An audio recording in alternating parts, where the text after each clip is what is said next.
So as usual, our first offering for the new year is on the astrology of the turning of the year, and it's led by members of the Aquarius Severn committee. And this year that's going to be Chris Lee and Gillian Crawford. Chris Lee has served on the Aquarius Severn committee for very many years now and is our current treasurer.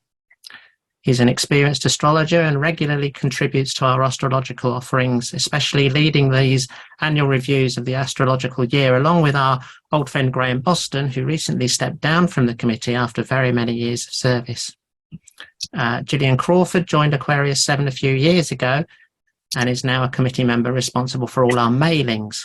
A practicing astrologer based in Worcester, she's conducted various local workshops and online offerings of her own, as well as supporting John Wadsworth's Kairos School of Astrology online since 2020. They're going to take a quick look back at the astrology of the past year and consider major astrological events taking place this year. That's going to include Saturn moving into Pisces, Pluto dipping its toes into Aquarius, the broader context of out-of-planetary cycles, and the eclipses of 2023. So, without further ado, I'll hand over to Chris and Gillian.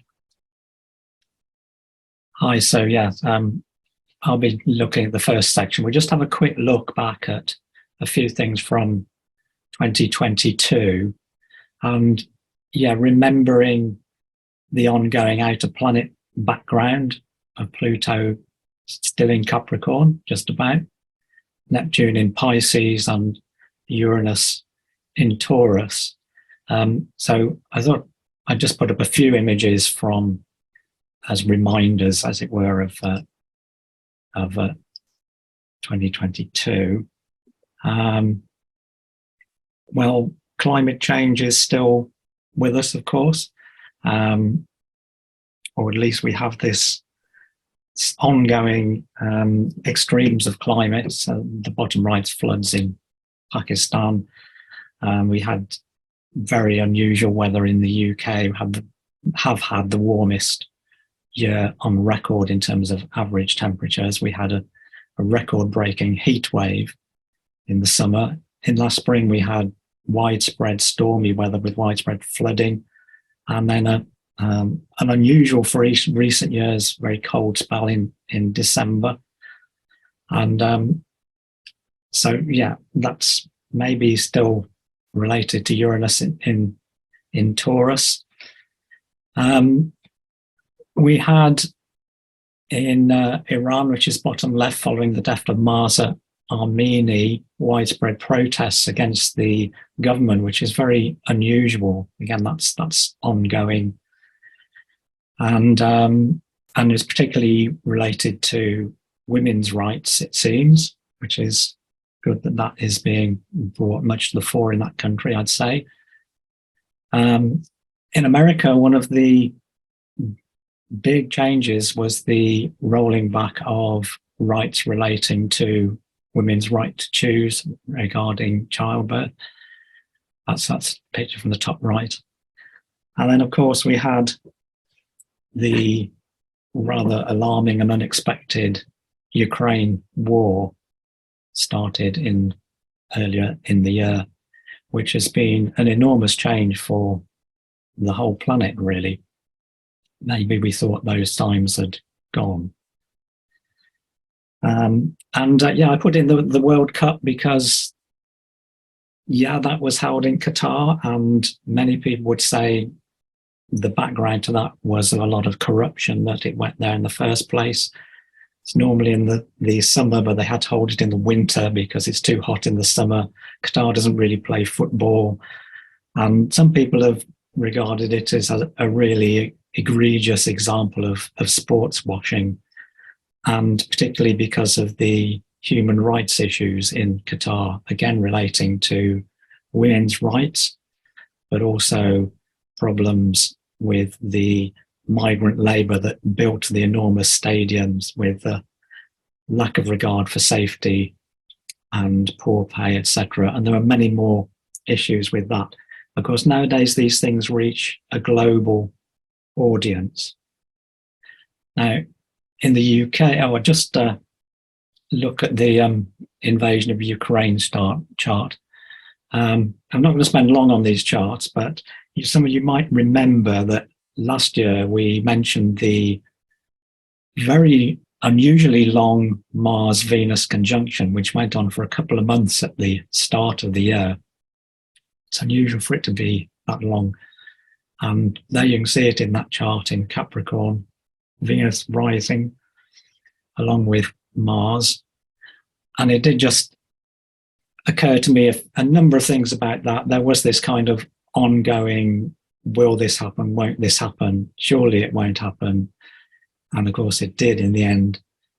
But I think if you were wanting to start a war, maybe you wouldn't, maybe you would have waited later than that, being very blunt about it. But I think although you've got Mars there with Pluto, and Mars is in Capricorn, so it's very strong in that sign, but you have Venus tagging along with it. And so I think the idea that the Russians had that it was going to be all over in 3 weeks was probably never going to be like that. And we seem to have ended up in some sort of stalemate now. The only aspect really from Mars is the sextile to Neptune.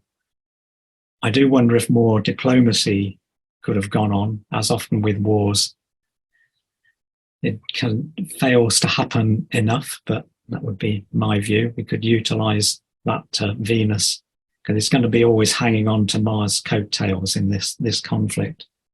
Let's hope for better news in 2023. So I'll say a bit about the UK. So we've had quite a tumultuous year in many ways. Again, climate was an issue. The photograph bottom right actually it's most of these images are from Wikimedia Commons or from official sources, but that photograph is actually my road. I live down there. So that's what we had in February. And then we also had the drought later. And we had, of course, the Queen's Platinum Jubilee and then the Queen dying, which became a sort of global event. Britain still manages to do pageantry well, if nothing else. And then in political terms, yeah, Boris Johnson was forced out because of government scandals and his own deceptions. Truss, because trying to put her fantasies into reality didn't work out at all well. And she became the shortest tenure of any British Prime Minister. Now we have Rishi Sunak. Well, of course, we're coming to the end of Pluto in Capricorn, which has coincided with enormous challenges for established structures. And I mentioned Uranus in Taurus in relating to climate activism. Extinction Rebellion is a good Uranus in Taurus example, I think. We had 3 budgets during the year, and the second one was an astonishing event. So I'll just put the chart up for that. So after Liz Truss was elected Prime Minister, her Chancellor Kwasi Kwarteng produced this budget that almost caused a financial crash in Britain. The pound fell dramatically and the interest rates rose. Interest rates, of course, are rising generally. We have inflation globally, which is probably another good Jupiter-Neptune effect. But I thought with this budget, yeah, what's an example? What's a lesson from this? Well, don't present a major budget when Mercury is retrograde and combust. There it is, very close to the sun there. And it's opposite Jupiter, and a lot of the thrust of the budget was to borrow a lot of money to give to wealthy people. That's an immense simplification, but that was what really spooked the markets. You can borrow money to give to poorer people because they tend to spend it in the economy and the government taxes it, so markets aren't quite so concerned about that. And then you have it that Sun Mercury is opposite Neptune as well. So yeah, you could maybe kind of see why that whole budget tanked, and the Chancellor was sacked within days, and then the Prime Minister went as well. So I want to just, before finishing this section, just go back to the Jupiter-Neptune conjunction of the 12th of April, because I think a lot of the themes of this year do relate to that. For me, that really emphasized Neptune's tenure in Pisces, fantasy, delusion, fake news, but also the ability for things not to be able to function secretly. It's very difficult to keep things covered up now. Things spread around the world very rapidly. And also in relation to Ukraine, which one would not traditionally think was going to happen under a Jupiter-Neptune conjunction in Pisces, which was seen to be very peaceful. There was a lot of delusion on the Russians' part, it would seem. And I think there is hope in that there was almost global revulsion to this. There wasn't really a taking of sides particularly. And there's much more desire, I think, for the peaceful resolution of conflicts now. I would like to conclude by just mentioning Elon Musk buying Twitter, because that might be quite a symbolic example. He actually made his initial bid just 2 days after that Jupiter-Neptune conjunction. Well, I guess if you're going to do something really big, spend 44 billion. Maybe that's quite typical of, that's lots and lots of money, almost unlimited amounts of unimaginable money for most of us. So his process of buying Twitter is very similar to that chart. The moon will have moved to opposing the Jupiter-Neptune conjunction. Mercury will have moved even closer to Uranus, and the two malefics, Mars and Saturn, are still conjunct. So again, I don't think he was taking astrological advice there, but he may have been swept along by that conjunction of Jupiter and Neptune. And then, of course, he tried to draw back from it, or maybe even pull out of it, and realised that it had gone too far. And so it was finally agreed on the 27th of October, with Jupiter in 0 degrees of Aries, heading back into Pisces the next day, because he's recorded the biggest loss of wealth in history. Still extremely wealthy, of course. So we're not all in the position of Elon Musk and be able to splurge vast amounts of money just like that. But I think for me, that was quite a symbolic event relating to Jupiter conjunct Neptune, which, and that conjunction, I think, did have quite a impact on 2022. Okay, so that's a brief look back at some of the points from there. I'll stop screen sharing now, and I'll pass you on to Gillian, who's going to start looking at 2023. I'm going to be looking at looking into 2023, and why isn't it moving on? Okay, so I'm going to be starting off by looking at the outer planets, comparing the major aspects that they make with preceding and following years. Things are a little bit different this year. I'm going to look at the year overview through the lens of the retrogrades that we'll be getting, and then summarising outer planet positions, and in particular the ingresses, because we have some significant ingresses this year that Christine's alluded to. If we have time, a little look at, very, very brief, because Chris is going to take back the recording after this, but a very brief look at the lunations. So, significant outer planet aspects. We have come from a series of years in which there have been a number of these. I mean, the Jupiter, Saturn, Pluto conjunction that happened in 2020, kicking off all sorts of changes that we all are very well aware of, was followed by the Saturn-Uranus square, which continued into 2022. And of course, Chris has just been mentioning last year's April conjunction of Jupiter and Neptune in Pisces, but this year, really very few. Next year, on the other hand, Jupiter will conjunct Uranus in mid-April, and of course, as we move into 2026, in early 2026, we will get the Saturn-Neptune conjunction, as well as the start of a series of Uranus-Pluto trines. So 2023 is quite light on outer planet aspects, but there are some. On the 16th of May, when Jupiter enters Taurus, then it will immediately square Pluto, which will already have moved into Aquarius by then. And that aspect perfects around the 17th of May, 17th, 18th, depending upon where you are on the planet, obviously, with regard to timings.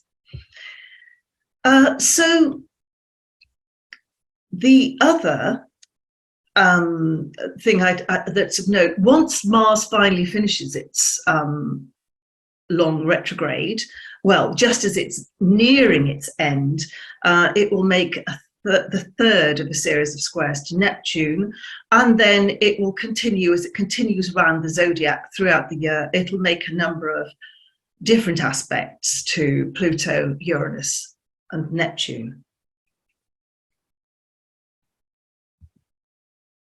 So starting with January 2023, what I really want to focus on to start off with is the fact that we have three planets that are retrograde. We've got Mercury, we've got Mars, and we've got Uranus. But as you can see from this chart, it won't be awfully long that Uranus, the 22nd, is the last one to station direct. It won't be very long before all the planets are direct, and there'll be a great deal of energy for forward momentum. And given that Jupiter is already in Aries, more about that in a second, in a little while. Jupiter is already in Aries. There's a lot of energy for moving forwards in the early part of the year. The current Mars retrograde will finish very soon. It stations direct on January the 12th at 8 degrees of Gemini. And it'll start moving forwards in Gemini again.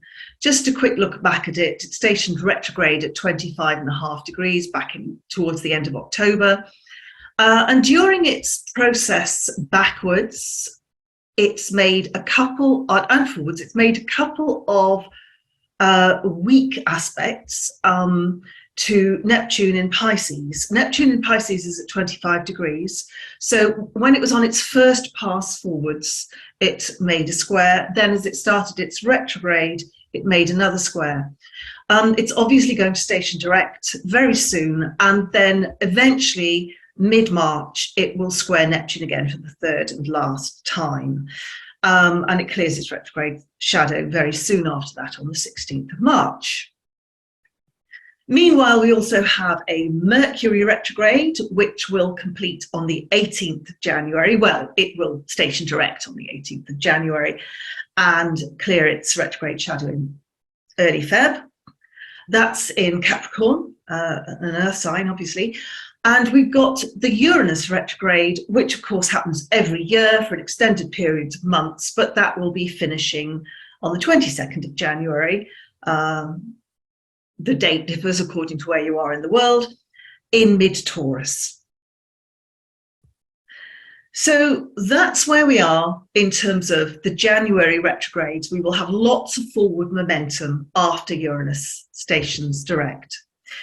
I'll just briefly mention the retrogrades that we've got for Mercury, and if you wish to, then on the recording you can stop the recording and look in more detail. But essentially we have a second Mercury retrograde in another earth sign, Taurus, in late April to mid-May, going between the degrees of 5 and 15 degrees.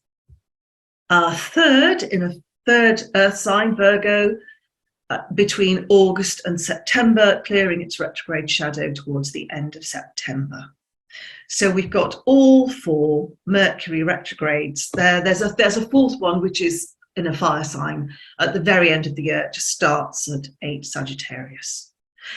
the usual, there's so much online nowadays about Mercury retrogrades. My feeling is that if we spent our entire time worrying about Mercury retrogrades, we really wouldn't get very much done. Obviously, it'll be busy times when we need to take care over the details because there's a lot of information coming at us. Great time for reviewing, taking our time and really noting the details. So here we've got the summary. Pluto will go retrograde as it does every year. These outer planets retrogrades happen every year. What's more unusual is Venus, which doesn't go retrograde every year. It's closer to every 2 years. So we'll just take a quick look at that. It's going to be retrograde in Leo around July to September. It actually enters its retrograde shadow, if you want to look at that, at 19th of June. But it's going to be retrograde between the middle degrees of Leo and the ending degrees of Leo. So if you've got planets, personal planets, in Leo, Aquarius, or on that cardinal cross, Taurus, Scorpio, maybe it's considered the minor benefic. There might be something wonderful, or of course, if it's your chart ruler, that could be significant for you.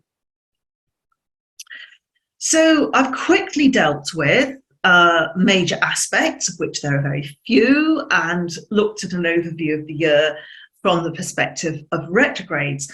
I really now want to look in a bit more detail at where the outer planets are, and in particular, the ingresses, the times when they move from one sign to another, because we've got a couple of humdingers this year, both of which happen in March. March is a very busy month, astrologically speaking, as you can see. But what I want to focus on tonight, in this short, it is necessarily short review, is the entry of Saturn into Pisces, which happens on the same day as the full moon in Virgo, and Pluto entering Aquarius. So let's start with Saturn. Saturn starts 2023 in the late degrees of Aquarius, where it's been for some time. Tends to take about 2.5 years to go through a sign. And it will move into Pisces on March the 7th, on the same day, as I said, as the new moon. After that, it will move forward in Pisces till it gets to about 7 degrees, stationed retrograde, and move back.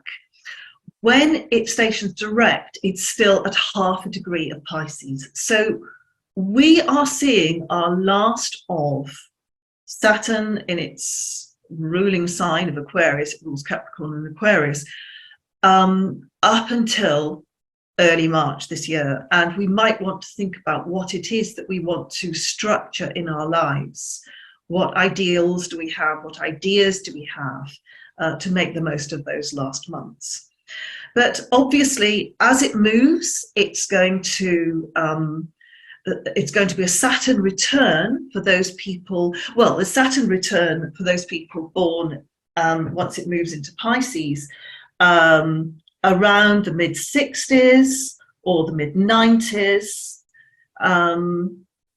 or indeed, if you were born in 1935 to 1938, you might have your third Saturn return. So it's really particularly significant for those people. So it will remain in Pisces, as I said, until 2025. And during that time, it moves about 7 degrees forwards and backwards. But let's have a think about Saturn in Pisces. It's not the easiest one to decipher.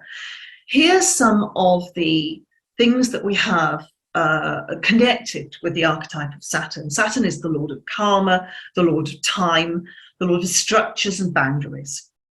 It's a planet which teaches us integrity, hard work.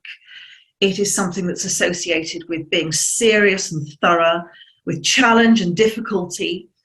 Up until our first Saturn return, Saturn is sometimes seen as the bad guy, you know, with hard lessons to learn. But actually, if you really do work with the Saturn energy and you develop integrity, you don't take shortcuts, then eventually you will reap the rewards of that. It's a very highly moral planet, associated with step-by-step progress, necessity, sometimes disappointment and loss, but we need determination to be able to use it well. Pisces, the mutable water sign. Pisces is flow and changeability and letting go and merging with the all. It can represent loss. It can represent, on the more negative side, overwhelm and the tendency to want to escape. It's a very emotional sign. Water signs, highly emotional. On the more positive side, it represents compassion, kindness, the spiritual life. On the more mundane level, floods. I've got merging twice, I've noticed. I'm dissolving. So how do those work together?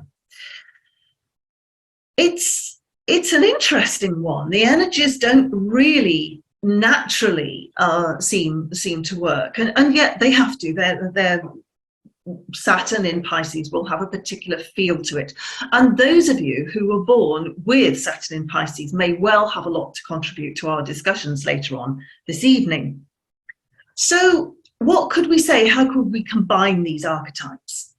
I think there's something here that could be about manifesting spiritual or psychic progress, if we take it at its highest level, doing discipline, Saturn, inner work, Pisces, where there's a need for regular emotional or spiritual self-care.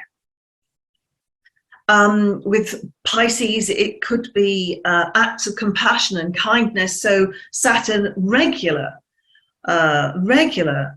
commitment to those acts. It could be that this period of time sees the emergence of a number of gurus or spiritual teachers or spiritual elders. We need to use our judgment as to those gurus and elders and whether we choose to believe what they say, because Pisces can have an element of to what extent can we trust these people? Illusionment. But there may also be people who come to the fore with a great deal for us to learn. There may be difficulties and struggles in all of these areas, and it might be a time of doubt, illusions. Saturn is the planet which tries to get us not to give in to temptation, but on the other hand, we may fail at that. So temptations, the temptation to escape, the temptation towards addictive behaviors, all of those are possibilities during this transit. And a couple of other possibilities are people being completely exhausted, actually. Exhaustion, depression from too much hard work, perhaps, is another possibility. So lots of possibilities there, and it will be really good to hear from people who have that as a birth sign. Okay, also in March, 23rd of March, Pluto will enter Aquarius. And I'll say a little bit about that in a minute, but not too much for reasons that will become apparent. I really want to focus a little bit on the fact that Pluto is going to be spending its last few months in Capricorn during our lifetimes. The cycle of Pluto is nearly 250 years. None of us will be alive the next time it gets there. So let's have a think about what we can do with our own lives. We've spoken, there's been a great deal of talk in the astrological community about the effect of Pluto in Capricorn. And oh my goodness, it entered Capricorn in 2008, and we've seen a lot of changes.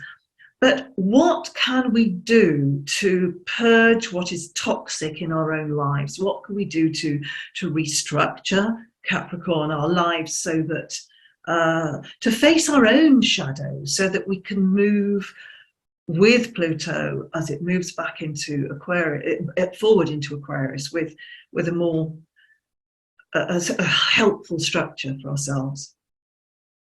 Okay, so it is going into Aquarius in March. It will re-enter Capricorn in June, where it will stay until January 2024. So plenty of time for us to consider the effect of Pluto in Capricorn to the end of this year. But let's have a little peek at Pluto in Aquarius.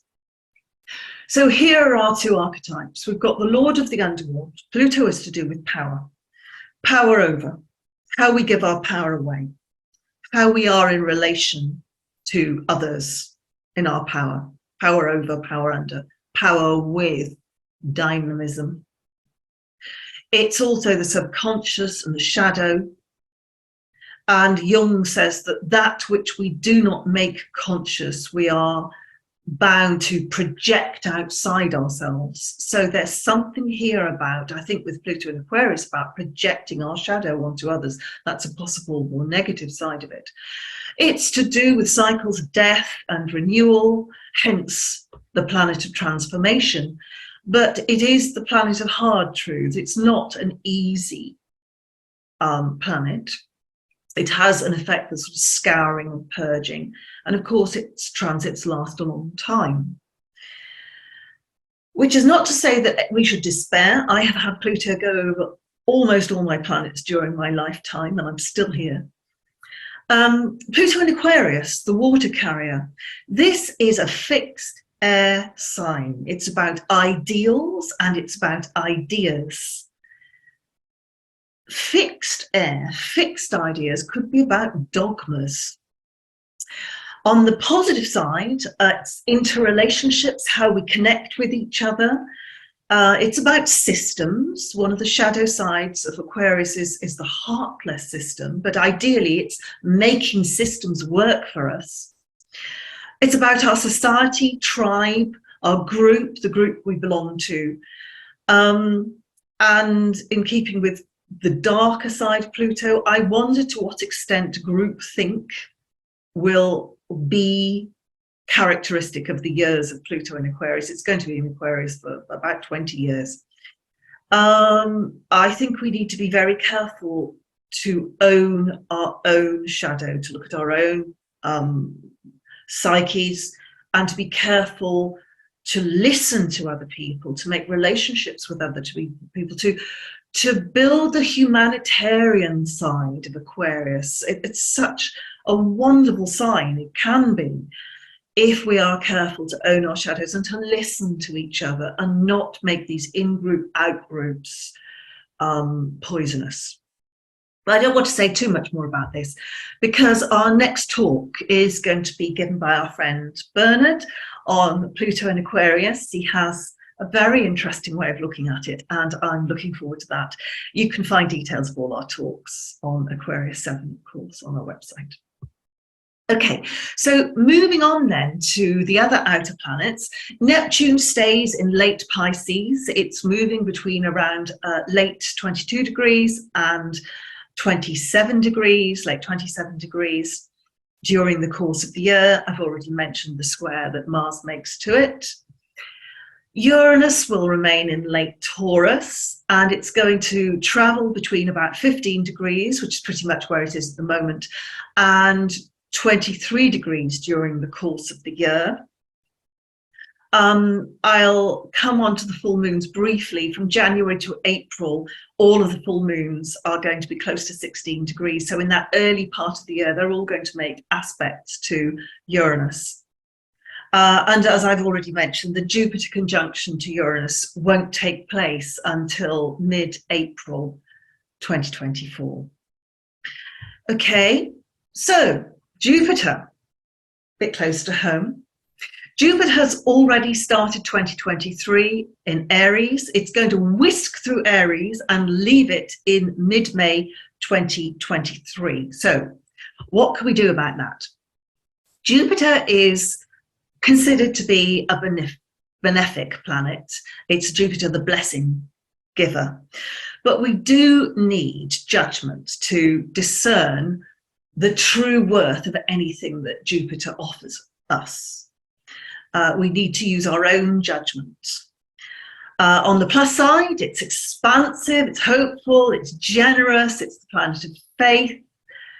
On the negative side, it can be a little arrogant and overblown and overestimate or underestimate sometimes, but usually overestimate the size of things, biting off more than you can chew is quite classically Jupiterian.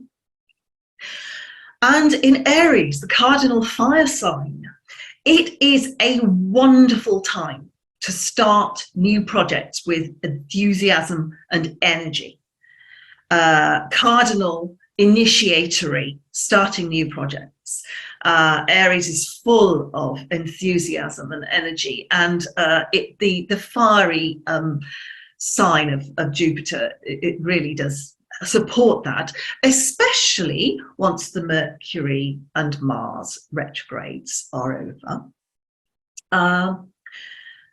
Okay, so we need to use our judgment to discern what battles are really worth fighting and what victories, what personal victories we want to go for. I forgot to say that whilst Jupiter is in Aries, it will obviously aspect the personal planets, anyone with personal planets within Aries, but also is likely to affect those with personal planets in Libra and in Capricorn and Cancer on that cardinal cross. It may have a blessing for those signs that are trying to it, the fire signs, Sagittarius and Leo. Once it moves into Taurus, then it will be affecting those with personal planets between 0 and 15 degrees of Taurus, and may also affect those in with 0 to 15 of Scorpio personal planets, Aquarius and Leo on that fixed cross. And it may be supportive, given there's trine energies, to the other earth signs of Capricorn and Virgo. So it's going to stay in Taurus for the rest of the year, reaching nearly 15 degrees, station retrograde in September, and stations direct again right at the very, very end of the year at 5 Taurus. So in Taurus, Jupiter, it's in Taurus is a fixed earth sign. So fixed energy helps us to maintain things. It could help us to maintain the impetus of projects that have already begun, but we really do want to start those projects before it moves into Taurus, because otherwise it's very much hard to get something going in Taurus. It's much easier to maintain than to get going. So maintaining those projects, but Taurus, an earthy sign, likes simplicity, it likes peace. So we need to use our judgment to discern when enough is enough, when our projects have, not to worry overly much, when has the main benefit come, and stop there. Okay, so this is a summary slide of those ingresses and positions, and you'll see that the outer planets form a small, they're all in a relatively small arc. It's within about 120 degrees. They're all contained within that, and by all means pause the slide if you wish to when you watch the recording. I just briefly want to say before I finish, Chris is going to expand on this, but the lunar nodes will be shifting from the Taurus-Scorpio polarity to the Aries-Libra polarity, which means, of course, that the placement of eclipses is also going to shift between those signs during 2023. I mentioned briefly before that we have a series of lunations that are near 16 degrees of consecutive signs between January and April, and these are all going to be making some sort of aspect to Uranus. I've chosen this example here of the full moon, the Virgo full moon that happens in March. This particular aspect to Uranus, here we are, it's a trine a trine to the moon and a sextile to the sun. Clearly, the month before, in February, it will have been a square. And I'll just mention that the new moons for the first part of the year all fall around 1 degree between January and March, and then it moves back so that it's in the last degrees of signs in April and May. But that's more than enough. I'm going to stop my share now and move on to Chris, who's going to talk more about the eclipses. Thank you. Yeah, thanks for that, Gillian. I think it's always worthwhile to remember that we can just be looking at the stuff out there and feel it's stuff going on. We're at the mercy of it. Whereas we can tune into these things and we can make a difference on a personal level. And having astrology is a useful tool to reinforce that. So, yeah, I'm going to just say the section, which is mainly about eclipses. So, yeah, I'm going to start off with this chart. This is the new king, who's been waiting a very long time to become king. And it looks as though he's born on an eclipse, but it's actually not. You can see the sun is quite close to the node, but it wasn't. It was the previous month that the eclipse happened, I think. And so, yeah, you might just want a brief look at this chart. This is the new monarch. Of course, he's already king, but we have a coronation in this year. And one of the curiosities is the synastry with his mother, where her sun is exactly on his moon, which is a curious coincidence. It's within a degree. And also, her Saturn is conjunct his sun. And when you think for someone like Charles, his whole life is defined by being heir to the throne. He hasn't got a choice of jobs, really. That's like his destiny. And he's, you get, I don't know if he's been waiting for his mother to die. That would be a bit cruel to say, but the Queen obviously went on and on and on. And Charles has come to the throne very, very late in his life. So, yeah, his son's been, if you like, in the shadow of Saturn, his mother's Saturn. And there's a curious thing with Charles. Some of you will have seen this slide before if you've been to Aquarius 7 things. Oh, there we go. His attachments to eclipses and lunations. So, yeah, we can see the marriage, when the marriage proposal to his first wife was announced, eclipse. He married Diana on a solar eclipse in Leo, which was conjunct his ascendant. Their first son, Prince William, born on an eclipse. They separated on a lunar eclipse. The divorce was just a full moon. And then the announcement of engagement to his second wife, who he'd actually been in a relationship with for some time, new moon. And then lo and behold, he gets married again on another eclipse. It's very curious how these things keep popping up in his life. I seem to recall the Pope died round about the time, and they had to change the date, and it ended up on the eclipse. I think I'm right about that. We might have that Prince William's wife was also born on an eclipse. Maybe it helps you get on with your partner, maybe. Princess Diana died. Well, there was an eclipse the day after she died, so that's quite a close hit as well. So I know last year we were in Aquarius meeting after the Queen had died, and I said, well, I expect the coronation of King Charles, well, that'll be on an eclipse, won't it, if it's true to form here. So here's the chart for the coronation. Well, the sun, it looks pretty close to the nodes. And in fact, yeah, it's an eclipse the day before. The evening before the coronation is yet another eclipse. It's beyond coincidence somehow. And I think as well, if you look at the Charles's chart in relation to this eclipse, I was just thinking, oh, well, I'm just looking at this chart. Oh, another Mercury retrograde conjunct the node. It's not quite combust with the sun. The sun's conjunct Uranus. Maybe you wouldn't choose that chart for a coronation, but there we are. I think I've got the synastry between the two. Yes, so this is Charles's chart on the inner ring and coronation chart on the outer ring. So he's got an exact nodal return, which I think ties in, if we think with the nodes representing sort of destiny, and what I was saying about, well, his whole destiny, if he lives long enough, is to become king. And that's finally officially coming to being on that nodal return. It would be his fourth nodal return. You see I'm talking about the node here, 4 degrees.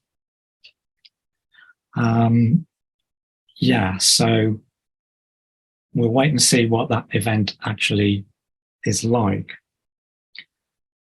So the eclipses generally in 2023, there's just a list of the dates and the degrees. As Julian said, we're moving between the Taurus, we're moving between Taurus, Scorpio, and Aries, Libra now. So the solar return 20th of April, right at the end of Aries.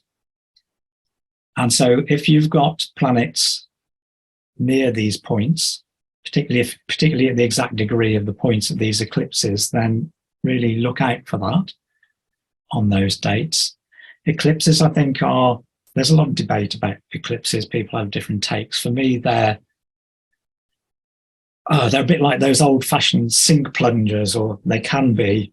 Well, it gets the job done maybe, but it moves a lot of muck around, which you don't necessarily know where it's all going to go. And I think there's also something unreliable or unfinished about eclipses. I'd say generally, whilst it might be a good time for unblocking, it's not necessarily a time for planning to do big things, I would say, because of that element of unreliability, things not working out how you expect them to work out. So yeah, if you've got planets at those degrees, then be aware of that. The planets at degrees in other signs, if they're aspected by the eclipse, you might want to also notice. Personally, I think it's the conjunctions to the eclipse that are the significant ones. You might also look at the house position of the eclipse as well. I suppose it could be a time to attend to areas in the house, relating to the house where the eclipse is. Yeah, there's a bit of I think there's a similarity on some level between retrogrades with eclipses. You can go back and investigate things, but they're not necessarily times to be sorting things out. But yeah, they do sometimes bring things to light. So that eclipse, and while we're talking about Prince Charles, the eclipse of October the 28th, the partial eclipse, lunar eclipse, 5 degrees Scorpio Taurus, that's right on his moon and his nodes again. So maybe we'll see something significant about the royal family round about that time. Yeah, I'm sure the stories of his second son's biography and television series is a global news story, apparently. So there may be more revelations that come out at that time, or maybe there's some big change in the royal family. So the eclipse of October the 14th, if I can, I'm just going to put up right, here we are. So this is that's another one. This is the one. So if I just run through this animation, this is the shadow. This is the shadow of the partiality of the eclipse, and then we see this is the actual central area of the eclipse. So you see it comes right down the west coast of America, through Central America, and then across South America and across Brazil before exiting there. So that's going to be an eclipse that's going to be extremely visible, and it's hitting obviously America. I'll just show you the following year's solar eclipse as well. Oh, if I can just get that up.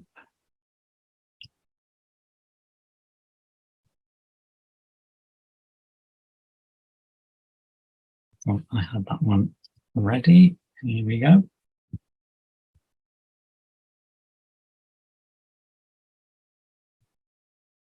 This is the April eclipse next year. So I'm just going to run the animation of that as well. So we can see this also is going across the United States. This again is going to be seen potentially by millions of people. You might, I'm not going to look at it now, you might want to look ahead of the chart for that eclipse. It's pretty startling, really.